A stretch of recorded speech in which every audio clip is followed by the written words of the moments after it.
Hello everyone, this is me Kapil सिक्का। स्वागत है आपका स्टडी आई की एजुकेशन प्लेटफॉर्म में। क्रैक यूपीएससी सीएससी प्रीलिम्स 2022 की सीरीज में आज हम करेंगे अगले 10 सेट ऑफ क्वेश्चंस। जैसा कि मैंने प्रॉमिस किया कि हम एक के बाद एक 10 सेट ऑफ क्वेश्चंस जो है यहाँ चलाते जाएंगे। रेलेवेंट करंट अफेयर्स यहाँ पे कवर करेंगे। यूपीएससी प्रीलिम्स के जो इंपॉर्टेंट टॉपिक्स हैं, ट्रेंड्स, उन सबको हम कवर करते जाएंगे। 30 से 35 क्वेश्चन आप देखेंगे करंट अफेयर से रहते हैं, तो उसको भी हम यहाँ कवर करेंगे, जिसमें एनवायरमेंट, साइंस, टेक्नोलॉजी जैसी चीजें आएंगी। बात करेंगे हिंदू इंडियन एक्सप्रेस योजना से भी करंट अफेयर्स की, और जिस तरह से यूपीएससी का ट्रेंड चेंज हो रहा है वो भी यहाँ पे लाया जाएगा। आपको क्या करना है, पीडीएफ को मेरे डाउनलोड करना है। ठीक है, कहाँ से? टेलीग्राम चैनल से @कपिल सिक्का ट्विटर हैंडल पे आप मुझे फॉलो कर सकते हैं। बात करते हैं क्वेश्चन 551 की। With regard to recently held Indian central Asia dialogue, consider the following statements. In 2021, it is a third ministerial level dialogue between India and Central Asian countries. ये बात आपको याद होगी। It comprises of Kazakhstan, Kyrgyzstan, Tajikistan, Turkmenistan और Uzbekistan. India virtually hosted second meeting of India Central Asia Dialogue in 2020. Third minister level जो है India central Asian countries के बीच में हुआ था, ये बात एकदम सही है और तीनों ही स्टेटमेंट यहाँ पे करेक्ट हैं।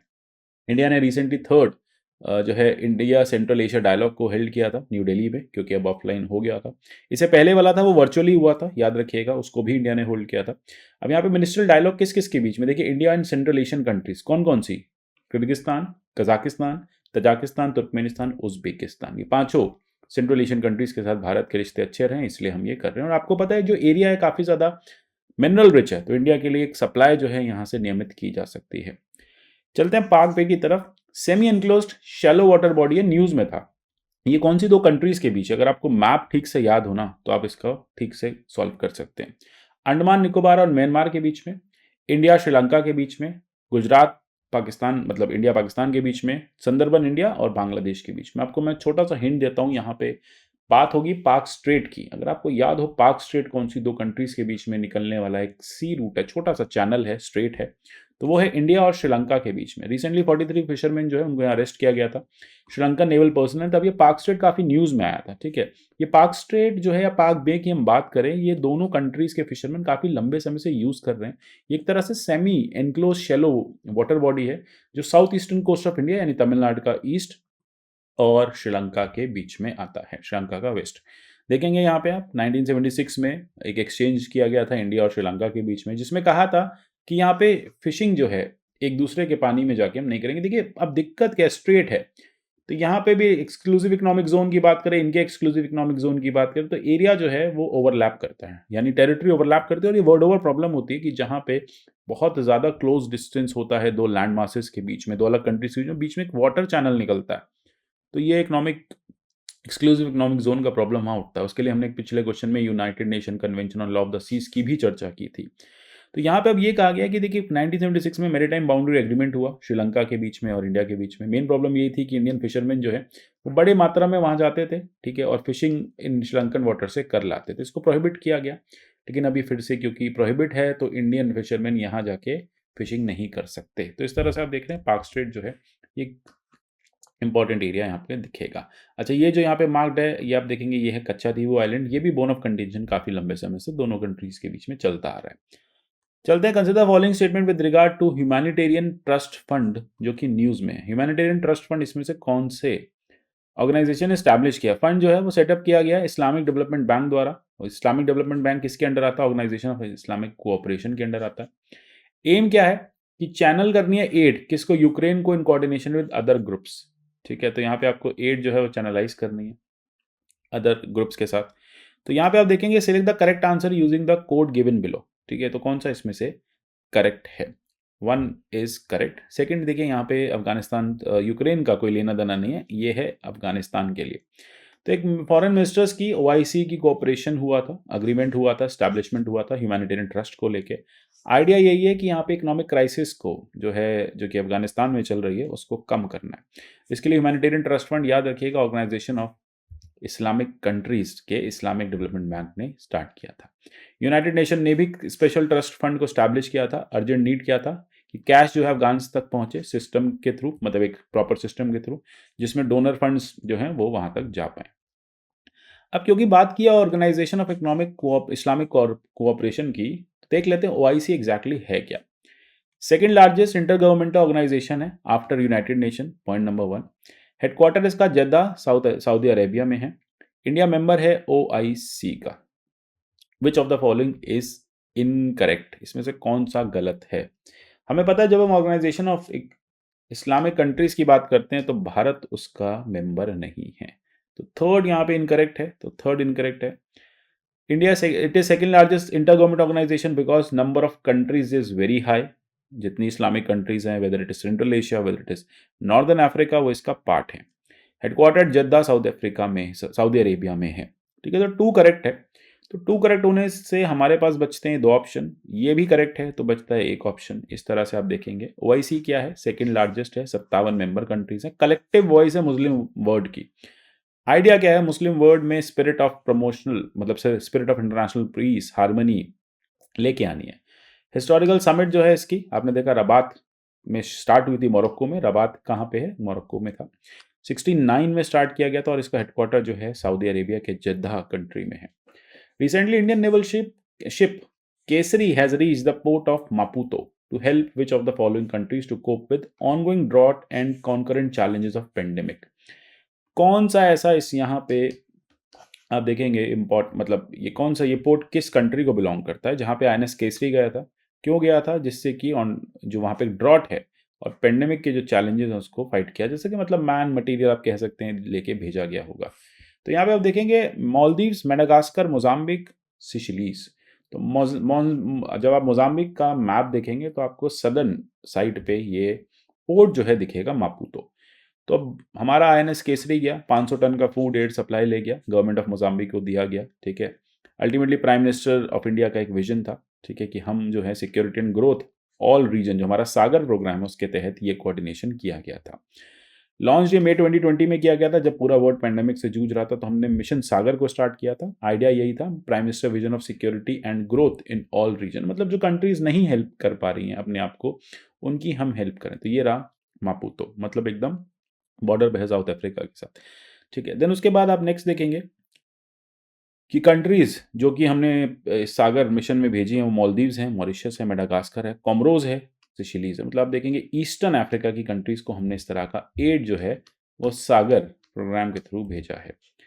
बताना है आपको which of the following statement with regard to Trincomalee oil tank farm, ठीक है, कौन सा इसमें से करेक्ट है? इसको ब्रिटिश ने बिल्ड किया था वर्ल्ड वॉर 2 में, चाइना बे में लोकेटेड है।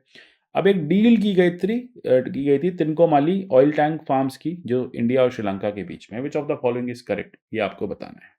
यहाँ पे आप देख सकते हैं कि बिल्कुल ब्रिटिश वर्ल्ड वॉर 2 के टाइम बिल्ड किया गया था, चाइना बे में लोकेटेड है, और अभी एक डील हुई थी श्रीलंका और इंडिया के बीच में, एक पैक्ट साइन हुआ, लॉन्ग पेंडिंग डील थी, जिससे डेवलप करेंगे त्रिकोमाली ऑयल टैंक फार्म्स को। ये ब्रिटिश ने बनाए थे, चाइना बे में लोकेटेड है। प्रॉक्सिमिटी क्या है? प्रॉक्सिमिटी है क्योंकि आप देखेंगे यहाँ पे एक internationally coveted deep water harbour है, तो ये इसका प्रॉक्सिमेट एरिया है। प्रपोजल जो है वो 35 साल पहले इन्विसार्ज किया गया था इंडो श्रीलंकन जॉइंट अकॉर्ड के थ्रू। फाइनली 99 स्टोरेज टैंक्स हैं, जिसमें 12,000 किलोलीटर का लगभग यहाँ पे यूसेज जो है होगा। चलते हैं 557, the Cerrado also known as upside down forest is located in which of the following. आपको याद होगा इसमें से कंट्री है, यहाँ पे डिफॉरेस्टेशन को लेके काफी ज्यादा ह्यू एंड क्राई हो रहा है। कहा जा रहा है डेवलपमेंट के नाम पे डिफॉरेस्टेशन किया जा रहा है, और वर्ल्ड का या उस जोन का एक काफी बड़ा कार्बन सिंक ये फॉरेस्ट जो है अपने आप में लेके बैठे हैं। ठीक है, तो यहाँ पे आपको बताना है कि अपसाइड डाउन फॉरेस्ट जो है वो कौन सी कंट्री में, वो है ब्राजील में।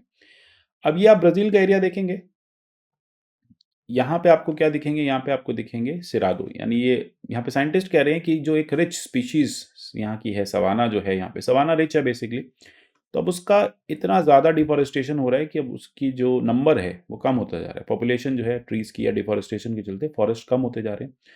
ब्राज़ील के काफ़ी स्टेट्स में फैला हुआ है, ये वर्ल्ड की लार्जेस्ट सवाना है, याद रखिएगा। इसे अपसाइड डाउन फॉरेस्ट भी कहते हैं बिकॉज इसकी जो डीप रूट्स होती है ना, वो काफ़ी नीचे तक जाती हैं। ठीक है, तो यूजुअली जब भी कोई भी ऐसा सीजनल आप देखेंगे ड्रॉट आता है, फायर आता है, तो रूट्स जो है वो अपने आप नीचे चली जाती हैं।